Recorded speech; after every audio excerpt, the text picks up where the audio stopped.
aujourd'hui, je dois remplir cette porte d'un canage. Je voudrais qu'on voit ensemble comment ça fonctionne. J'en ai déjà posé pas mal de fois. Sur les conseils de Ludovic, si tu passes par là, je te fais un coucou. C'est là-bas que j'achète mon canage, toujours. Je vous mettrai un lien. Vous pourrez retrouver ses coordonnées en barre d'infos juste en dessous. Donc là, je vais déjà commencer par vous citer le matériel que vous avez besoin pour poser du canage. Donc déjà, moi en l'occurrence, j'ai besoin de poser du canage sur ce cadre de porte. Donc, mon cadre de porte, 2 canages d'1 mètre, d'une agrafeuse avec les agrafes, ceci, je les mets déjà dedans. Voilà. Je vais prendre mon petit sécateur ciseau, comme je l'appelle, idéal pour les mailles de grillage, mais aussi très pratique pour le canage. Vous aurez aussi besoin d'un petit marteau et de petits clous, comme ceci. Et pour terminer, vous aurez besoin d'un bac d'eau, ça sert à rien de le remplir à fond. Vous mettez un fond d'eau dedans. Première étape, je retourne mon cadre. Donc là, j'ai le côté qui est à l'intérieur du meuble. Je vais commencer par prendre mes dimensions de là à là, de là à là. Donc ce qu'il faut savoir là pour mon cadre, c'est que j'ai déjà enlevé les verres il y a quelques temps. Donc là, je viens de recevoir mon canage, donc je vais pouvoir m'occuper des portes. Donc pour revoir comment on enlève des vitres d'un cadre de porte, je vous invite à aller voir l'atelier sur comment remplacer un verre par du grillage. Vous pourrez revoir en début de vidéo comment on enlève un verre d'un cadre de porte. Une fois que vous avez fait cette étape-là, vous êtes prêt à poser votre canage, peu importe la matière. Une fois que le verre est retiré, vous pouvez mettre du canage, du grillage, du lin, n'importe quelle matière que vous souhaitez. Voilà. Là, moi, j'en suis au stade d'avoir enlevé le verre. Donc, mes mesures ont été prises. Je vais pouvoir dérouler mon canage et couper le morceau dont j'ai besoin. Donc, là, vous avez beaucoup de marge. Moi, je le laisse, on va le tremper. Et en séchant, il va se rétracter. Donc, je préfère me laisser de la marge plutôt que de couper trop court. Donc là, déjà, je sais que dans ma longueur, je suis OK. Il faut savoir que, du coup, la longueur, elle fait 31. Donc, je l'avais déjà mesuré, pour tout vous dire, il y a quelques jours, pour savoir combien j'allais avoir besoin de canage. Donc, moi, la largeur fait 31. J'ai commandé un canage de 40. 40 étant, je crois, le minimum. Donc, j'ai pris au minimum pour avoir au minimum de chute. Donc, exactement comme le grillage, je vais laisser ça dépasser d'1 centimètre. Voilà. Et je vais prendre ma longueur. Donc, sachant que ma longueur c'est 56 et que je mets 1 cm de marge de chaque côté, il va me falloir un morceau de 58.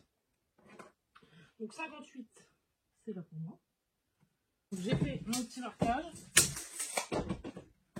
Je vais pouvoir prendre mon petit ciseau. Mon marquage, il est juste ici. Donc, je vais tout simplement venir suivre la maille, là, cette ligne-là, pour que ma découpe soit droite.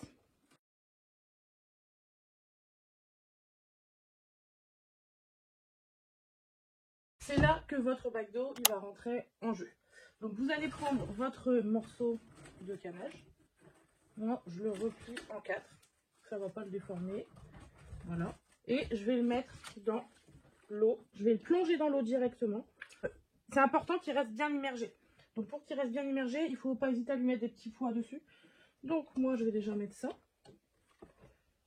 Voilà. Une petite tasse. Voilà. Donc là, c'est parti pour environ 20 minutes dans l'eau pour qu'il se ramollisse bien. Alors, mon canage a trempé un peu plus de 25 minutes. Pendant que le premier morceau en dessous trempé, j'en ai profité pour faire mon deuxième morceau parce que j'ai 2 portes. Donc nous, on va récupérer le morceau du dessous qui est dans l'eau depuis plus longtemps pour pouvoir le poser. Donc voilà, déjà là, on sent qu'il est beaucoup plus souple. Donc on va le laisser s'égoutter déjà. On va replacer l'autre correctement dans l'eau. Voilà.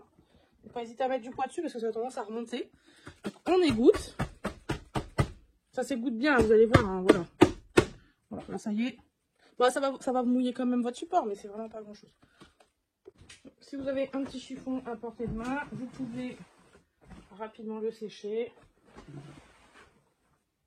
Ça sèche assez vite, hein. C'est une fibre naturelle qui est brute en plus, donc ça sèche assez vite. Voilà, donc là mon morceau de canage il est prêt.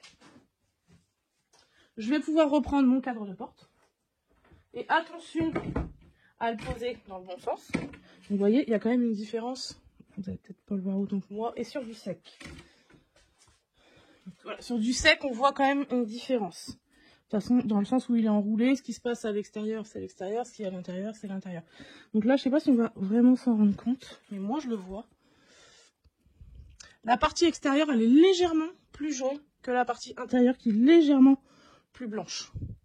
Là, on peut peut-être le deviner comme ça. Voilà. Et de toute façon, dans le sens où est enroulé votre canage, quand il est comme ça, quand vous le dépliez, ça, c'est l'intérieur d'un meuble.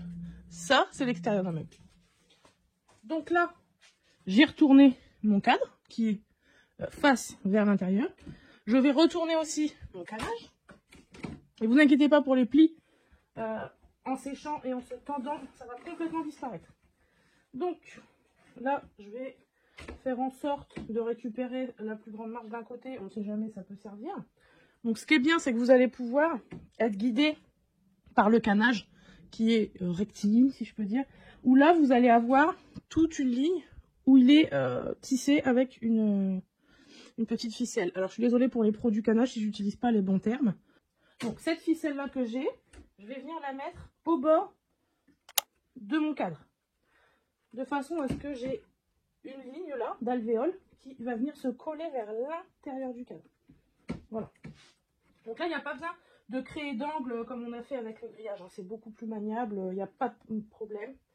Donc là, ce que je vais faire, c'est que je suis calée comme il faut. Juste me redécaler comme ça, voilà, de façon à être... Et c'est pareil hein, pour avoir votre équerre, là, votre colonne qui est là. Donc là, vous avez votre ligne, là, votre colonne. Du coup, là, vous avez un angle droit. Vous venez caler cet angle droit sur l'angle droit du cadre. Donc là, j'ai mon angle droit. Voilà, j'ai mon angle droit. Et ce que je vais faire pour bloquer tout ça tout de suite, c'est venir mettre mes petites agrafes dans le coin. C'est tout. Juste une là et une là. Donc j'appuie de façon à faire remonter ce canage-là et enfoncer ce canage-là. J'appuie bien. Voilà. Et je me remets une dans le coin d'en face tout en vérifiant que je suis bien dans l'angle. Donc là, je suis bien dans l'angle.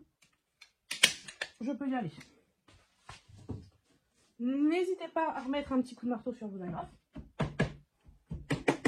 Faisons attention à votre canage quand même. Donc là, je vais venir maintenant faire ma longueur. Donc je vérifie que ma ligne qui est là, est bien d'équerre avec le bois. Voilà. Donc là, par contre, j'hésite pas à tendre. Hein. Je tire bien. Hein. Là, il faut que vous tendiez la matière. Et je vais venir mettre encore une agrafe dans cet angle. Une autre juste en face.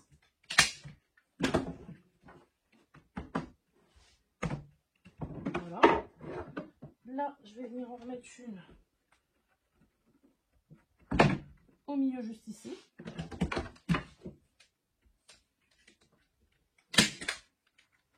Je voudrais vous montrer vraiment comment j'emprisonne la maille. Vous voyez là, j'ai mon agrafe qui est juste là.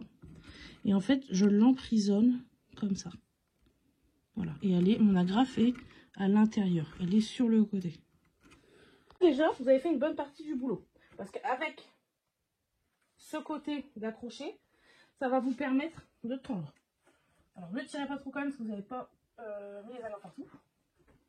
Et là, on peut tendre maintenant et venir regarder que ma colonne, elle est bien d'équerre avec mon cadre. Et j'hésite pas à retirer à des endroits si ça ne l'est pas. Par exemple, là, elle est bien. Là, elle l'est moins. Je retiens. Il ne faut pas hésiter à tirer. Donc, je vais venir mettre... Là, j'ai mis une agrafe au milieu. Je vais venir remettre une agrafe dans le même milieu. Donc là, moi, mon agrafe en face, elle est là. Donc là, j'ai bien tendu. Et avec mon agrafe, donc là, c'est ici. Je vais venir appuyer sur mon canage, ce qui fait que ça va le tirer ici. C'est comme le grillage. C'est pas cette partie-là qui avance, c'est cette partie-là qui va vers l'extérieur. Vous voyez? Donc là, je suis comme ça. Voilà, là, c'est mon grillage, mon canage, pardon, qui avance. Je mets mon agrafe et je vais répéter l'opération dans mes angles, dans mes deux angles qui sont là. Donc là, je vérifie que je suis bien en face. J'appuie mon canage.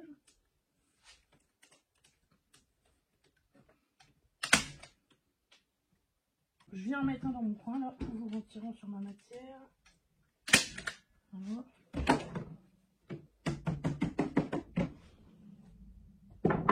Maintenant, ici, j'en ai pas ici, c'est normal. Moi, je vais venir resserrer mon canage de ce côté-là, parce qu'ici, il n'y a que 3 agrafes.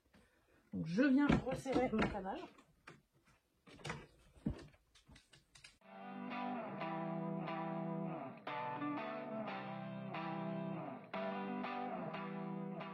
Non, je vais venir tendre ici en agrafant en plus.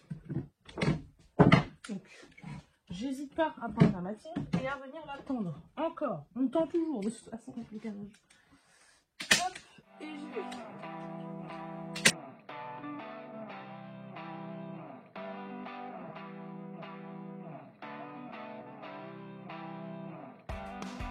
Donc là, on peut voir déjà que ça l'a tendu. Vous voyez bien les angles qui se sont formés, mais c'est pas encore assez. Il va encore falloir venir les tendre ici. Donc je répète mon opération. Je n'hésite pas à venir tendre. Maintenant, c'est bien agrafé partout, donc il n'y a pas de problème. Vous pouvez bien préparer la matière et tirer un peu dessus déjà. Voilà.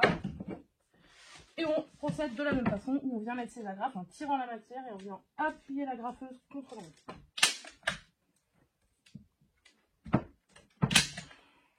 J'essaie de vous faire un gros plan pour vous montrer. Là, la matière qui est là, je la tire vers l'extérieur. J'appuie mon agrafeuse sur mon canage et je pousse vers l'extérieur. Je l'appuie d'abord comme ça et quand elle est au max comme ça, j'appuie comme ça. Voilà.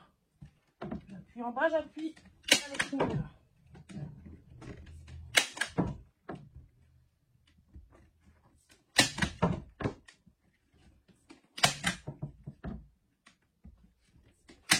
Voilà. Alors, j'ai ma lignée d'agrafes. Je remets un petit coup de marteau sur la petite agrafe.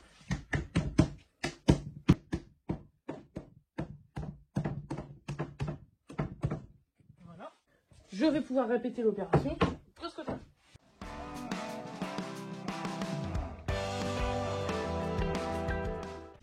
Maintenant que j'ai tout tendu, moi je préfère mettre mes baguettes avant. Comme ça, ça se tend et une fois que c'est tendu, on va couper au ras de tout ça et ce sera terminé. Donc là, moi, ce que j'ai fait, c'est que j'ai récupéré les baguettes d'origine. Voilà. Et je vais venir les remettre à leur place. J'ai simplement, donc j'ai gardé ces deux longueurs-là. Et pour que ça passe, parce qu'en fait, quand vous avez du verre, il n'y a pas d'épaisseur entre votre bois et votre baguette. Sauf que là, quand on met du grillage ou du canage, il y en a. Donc j'ai simplement redécoupé ces petites baguettes-là pour qu'elles puissent passer normalement. Donc là, je vais déjà commencer par mettre celle-ci. Et du coup, c'est là qu'il va vous falloir votre marteau et vos petits clous. Voilà. Même principe que le grillage. Je prends ma baguette, je la cale. Normalement, elle rentre parfaitement. Moi, je vais venir les mettre comme ça. Voilà. Et en plus, mettre vos baguettes, ça va encore plus tendre le canage. Plus il est tendu, mieux pour le séchage, très dur à dire. Plus votre canage est tendu, plus votre canage est tendu, mieux c'est pour le séchage. Donc là, je remets mes petites baguettes. Donc je les enfonce bien. Voilà, on en fait un max. Et je viens mettre mes petits clous.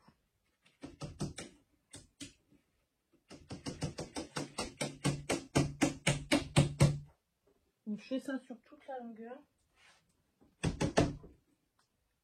Parce qu'en fait, votre baguette, elle est encore plus tendre le canage. C'est pas elle qui fait tout le taf, mais elle aide un petit peu.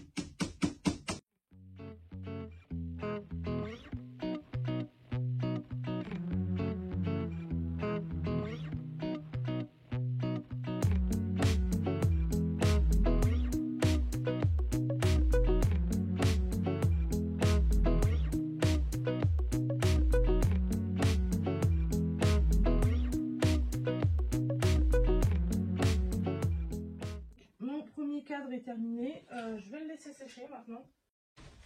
J'ai ramené mon cadre. Donc là il a séché, il s'est tendu, il s'est corrigé à des endroits où il avait besoin de l'être, tout seul comme un grand. Donc là, je le retourne. Voilà, c'est pour ça que j'ai mis les équerres avant, moi je préfère. Voilà, là il est bien sec. Et en fait, les baguettes avant, pardon.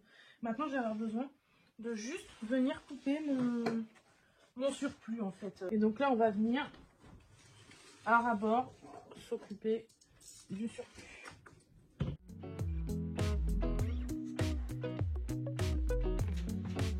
Donc là, ma baguette, elle est bien fixée. Je vais pouvoir prendre ma lame de cutter. Pour le coup, j'ai mis le ciseau de côté pour un cutter. Et je vais pouvoir longer ma baguette tranquillement afin de couper le surplus. Vous voyez, il commence à tomber petit à petit.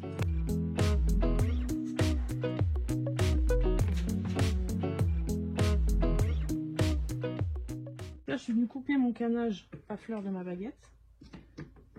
Hop, il reste des petits morceaux que je vais venir retirer tranquillement.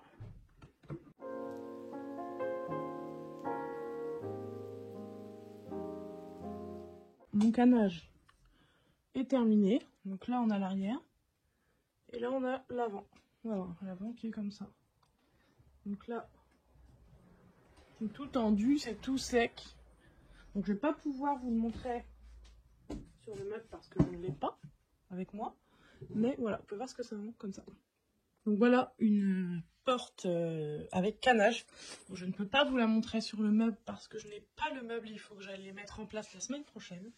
Donc voilà, ici vous pouvez voir la différence du coup. C'est voilà, ici on a une porte grillagée et ici on a une porte en canage. Voilà. Et donc là, il a bien séché, il est vraiment top. À vous de jouer maintenant, vous savez où vous pouvez en acheter. Voilà, vous pouvez aller voir Ludovic Angers sur son compte Instagram et lui envoyer un petit message. Il va vous répondre du tac au tac et vous trouverez tout ce que vous avez besoin en canage.